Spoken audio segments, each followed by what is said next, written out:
ng bayan, maasahan anumang panahon.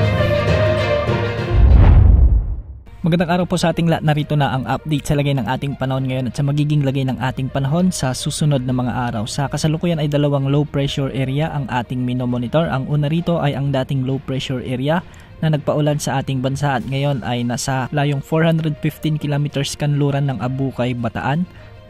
Ang isa namang LPA ay nabuo ngayong hapon lamang. Ito yung cloud cluster na minomonitor natin at huli itong namataan ng Pag-asa sa layong 190 kilometers east-northeast ng Borongan City, Eastern Samar.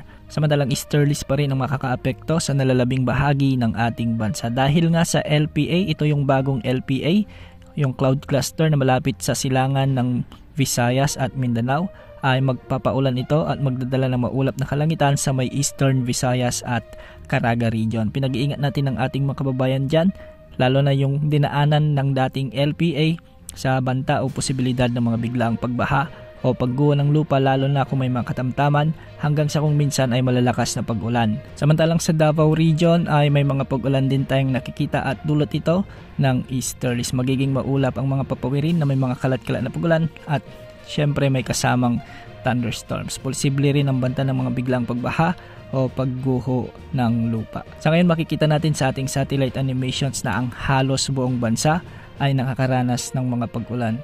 At dahil nga thunderstorms month ngayon, maraming lugar ngayon ang nakakaranas ng mga thunderstorms. Sa Luzon, malaking bahagi ng Northern at Central Luzon ang nakakaranas ng mga kalat-kalat at minsan ay malalakas na pag-ulan. Sa Central Luzon at Metro Manila hanggang sa Bicol region, may mga pag-ulan din tayong nakikita dito dulot ng mga thunderstorms. Sa Calabarzon at sa Mimaropa ay may mga kalat-kalat ding thunderstorms. Sa Visayas, maraming lugar din ang nakakaranas ng maulap na kalangitan at minsan ay may malalakas na pag-ulan dulot ng mga thunderstorms. Sa Mindanao, ganitong panahon din ang inaasahan sa Caraga, Northern Mindanao, sa may Sorsogon, sa may Zamboanga Peninsula at sa ilang bahagi ng Bangsamoro region. Mag-ingat po dahil posible ang banta ng mga biglang pagbaha o pagguho ng lupa.